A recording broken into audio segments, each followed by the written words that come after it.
it was solved. Actually, we're already seeing Corviknight suddenly rising against that and providing a different angle on the Might and Mastery season. But the Might and Mastery season, this will be the last tournament in it before we head into a new one. In Bologna, we're still going through on that loose side of the bracket here.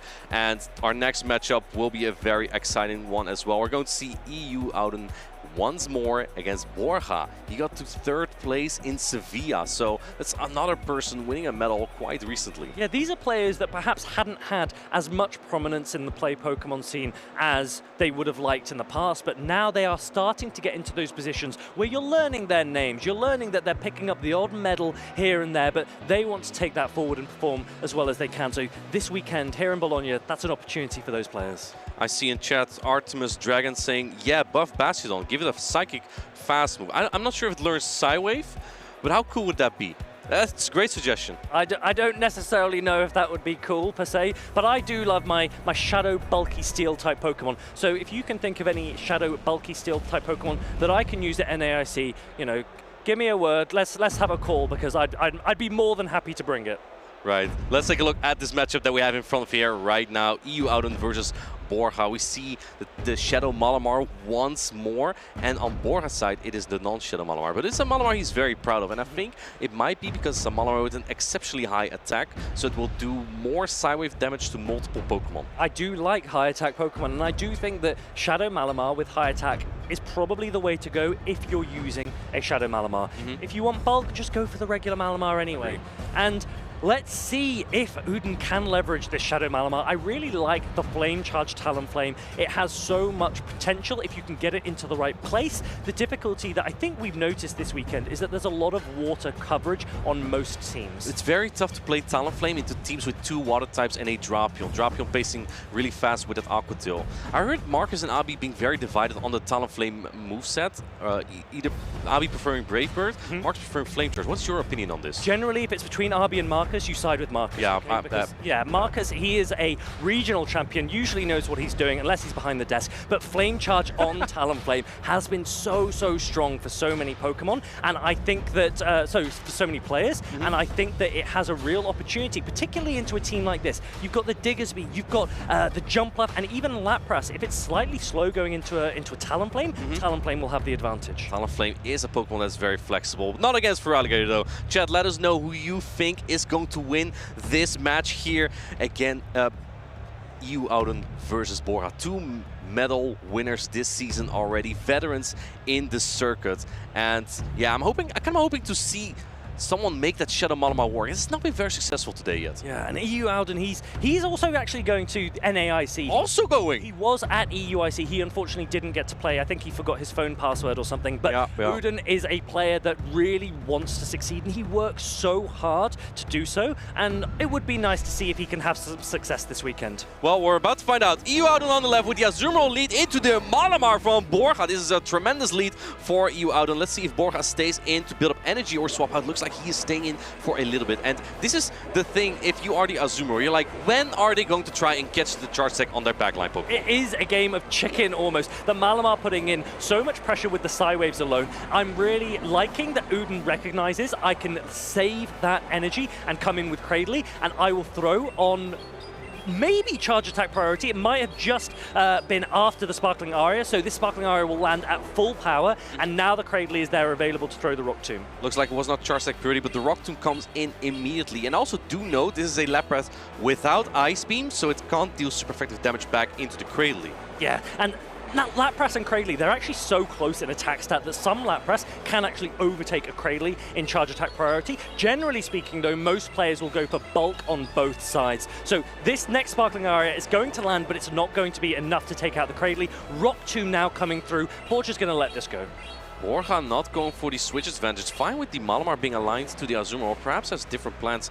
Perhaps just keep... going to farm down with the Feraligatr. That is ferocious. Where do you come in now as EU Ouden? Because this is kind of awkward. I feel like, even though this is a Shadow Malamar, this is like basically having regular Malamar into Shadow Feraligatr now. Yeah, and generally speaking, that is advantageous to the Feraligatr, and it already has an energy head start as well. So I think Ouden's got a lot to come back from. You saw him there. He was leading. He was trying to get into the Azumarill. He didn't quite make it. The foul play now coming through from the Malamar on Borja's side. And this stalls the clock by another 10 seconds. Now Auden is able to swap out, going for the Ice Beam bait. That's an ice-cold bait. Does Borja call it? Oh, he does barely protect this Ice Beam. That wouldn't have knocked out. It would have done a lot of damage. And going straight for the Ice Beam here, actually. Not even building up to the play rough. Yeah, he's not gone for the play rough. He's just thinking, I can get this low, and if I need to, I can, well, I was going to say farm it down later, but Psywave actually does 1 damage to an opposing Malamar, so you really do need to just bubble it down instead. I think so too. And you need that energy for the opposing Feraligatr as well, which still had that energy. And look at that. The foul play just does nothing, right? So Azumarill has a lot of momentum here, going for the superpower. I believe the clock might be up after this, and if the timer's not up for EU Auden, it's possible we might get Shadow Claw down after this. No, I think that Azumarill is a little bit too healthy. Can you get Shadow Claw down before Azumarill gets to a charge stick? I don't think so. I can barely see the damage from this regular Feraligatr Shadow Claws, but it does reach a Hydro Cannon. That will be enough to take the knockout on this Azumarill, and EU Auden is putting everything onto the back of his Shadow Malamar. It's almost at an attack now, but it will need to put in so much work because you're only going to need to throw 2 attacks to take out a Feraligatr and an attack to take out the Malamar. This is a charge attack priority. Now keep in mind that Psywave from Malamar on Malamar does nothing. There is a possibility Borja is like, well, maybe I can now just get to a charge attack on my own Malamar, and it looks like he is letting this go. Really, really nicely recognized from Borja, thinking I can let this Feraligatr go down and my Malamar will now go up to an attack, and you cannot take me down with Psywaves. Look at it, it is 1 damage each. Superpower is reached from Borja. That's a nice, that's a great, that's the excellent, it's a knockout! Wow, that was such good recognition from Borja there, knowing that he didn't need to shield because the Psywave in the mirror does no damage. Is it double resisted? It's triple resisted. Triple resisted. Malamar into Malamar is such a strange matchup. The Psywave's doing absolutely no damage. The foul play's putting you in a position where you don't know whether or not you want to shield because you cannot farm it down when it's in the red. That's why it's such an iffy mirror. Let's say you lead your Shadow Malamar into a regular or opposing Shadow Malamar. 2 foul play will knock out. So that means the person winning charge attack priority wins that matchup extremely hard in the even shield scenario, whether that's 0, 1 or 2 shield scenario. Malamar comes out with like 50 to 40% HP. When I was in Utrecht, I was playing against Howie, and I had a relatively high attack Malamar, and we were in a mirror match. And I composed my team assuming that I would win charge attack priority, and I didn't. And I realized that I had no way of taking out his Malamar once I lost that attack. So your Malamar attack stat can be massively impactful, particularly with the Shadow Malamar. It needs to be able to land those attacks. Borja, in this instance, knew that he cannot be Psywave down. He takes game number 1, and he is in a great position to progress into day number 2. We know Borja for using that Malamar so often, especially in the lead in Sevilla. He brought it in so many games, and it just worked so many times. Now, what adjustment do you make, Martijn? When you're looking at this for Auden's perspective, do you go for that Shadow Malamar again? Because we're seeing it time and time again that players are so hesitant to let it go. They're so hesitant to adjust away from Shadow Malamar. It looks like the players are ready. Let's get locked in for game number 2. We have the Shadow Drapion into the non-Shadow Feraligatr. Now, because this Hydro Cannon does hit as hard, Shadow Drapion actually has a bit of a better time because it can take the Hydro Cannon much better. This is a charge security tie. I think Auden is probably very happy with this, knowing that now his crunch energy won't be caught on the back line. Yeah, this Hydro Cannon coming in, but it's from a regular Feraligatr, so you're not as worried about the Shadow Claws that come in afterwards. The Shadow Drapion's crunch will do a lot of damage, but you're really probably hoping for a debuff here. And let's see if he does get his 30% chance, no debuff. But I think you also put this Feraligatr now into Aqua Tail range. Going for it immediately, and the catch on the Shadow Jump Off. That's some resisted damage there. Incredible catch by Borja. Muy bien. Really, really, really nice catch. And now the Shadow Jump Up can start ramping up, and you can look at the backlines, and Auden doesn't actually have a response. So he's going to go up to that crunch and try and get some more damage off, and hopefully, again, pray for a debuff. Well, let's see. Crunch coming through, neutral damage. And what do you swap into here? You're not really strong into the Jump Love in the first place, but at least you put this Jump Love into Ice Beam range for EU Auden. But this Jump Love still going to put in so much work. Your Acrobatics doing a ton of damage. But Borja can't really tank the Azumarill energy anywhere, really. Yeah, Borja's given up one shield already.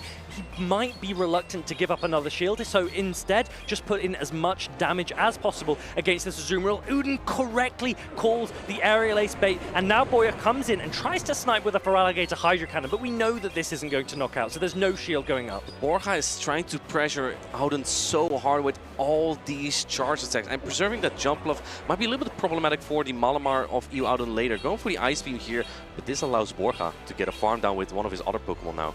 I think Borja is playing this quite aggressively, and now the Clodsire is able to come in. Finally, Shadow Malamar finds the target that it's looking for. These Psy Waves shredding through the They do so much for it!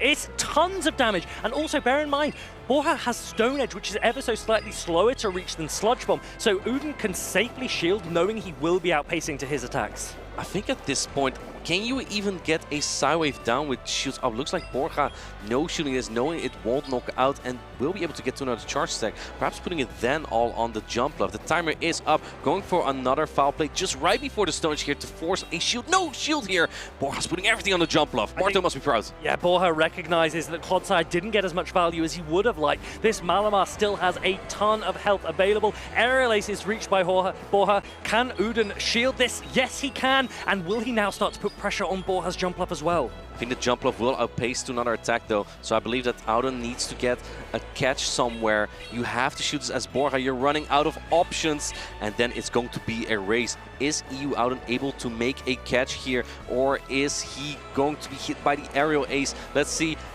Oh man, no, he doesn't throw the energy. I think Borja was trying to predict the catch there. Oh my goodness, Borja, so close. He tries to predict the catch, probably not remembering that actually if you don't throw then, you don't get an opportunity to throw again.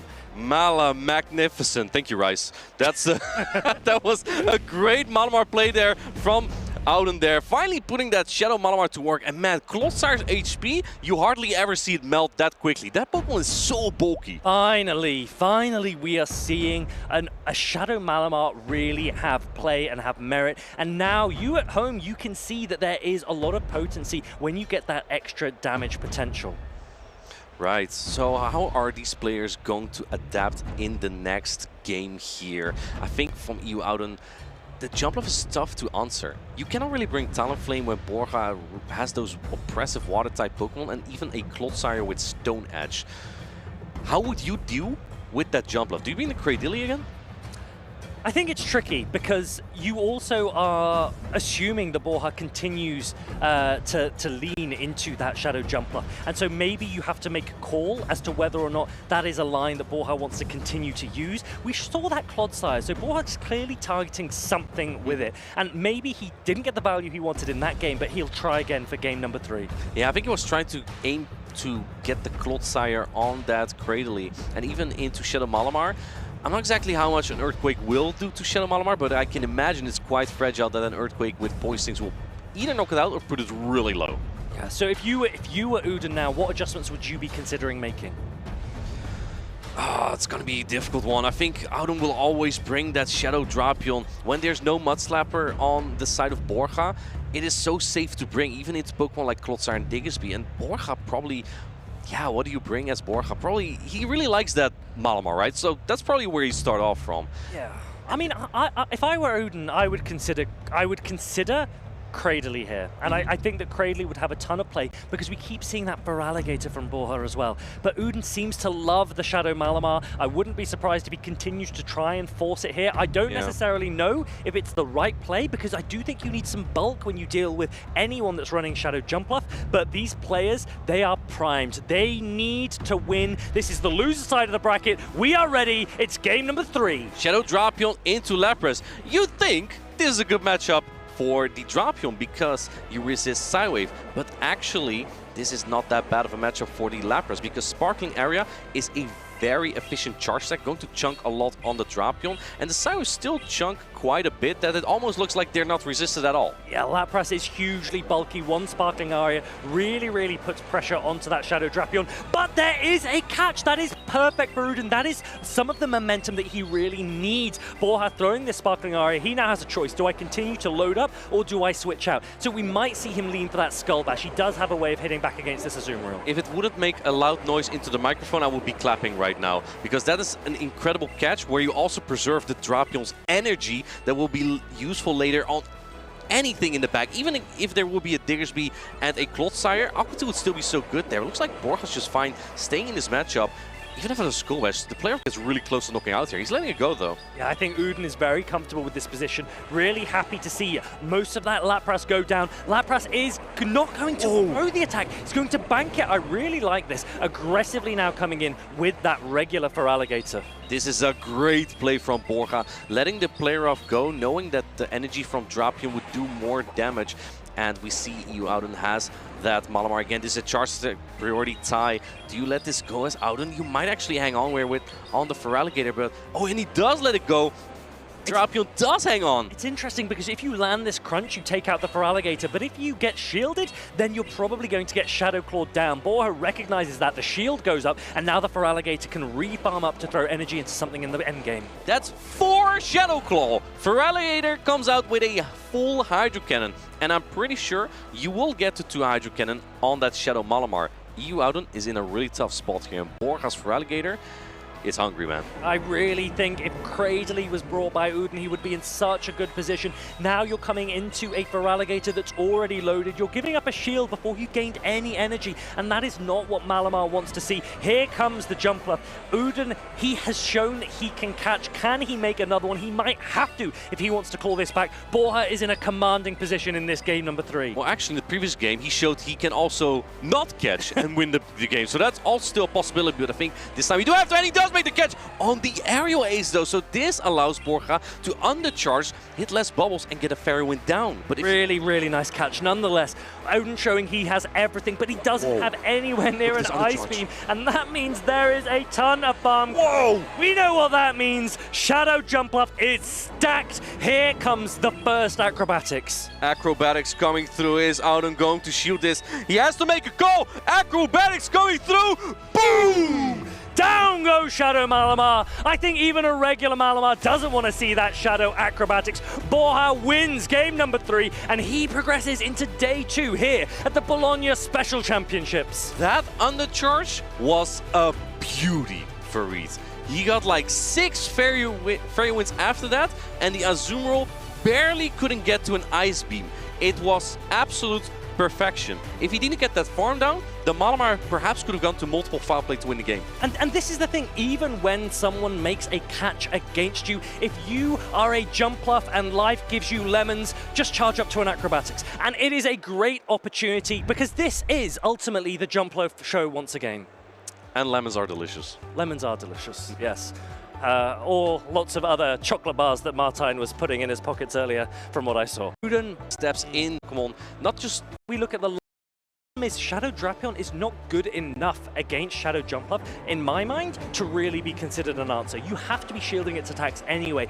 Arguably, that disrespect to Shadow Jumpluff is what cost Uden. Borja took full advantage. Right, but it's just so scary to bring the talent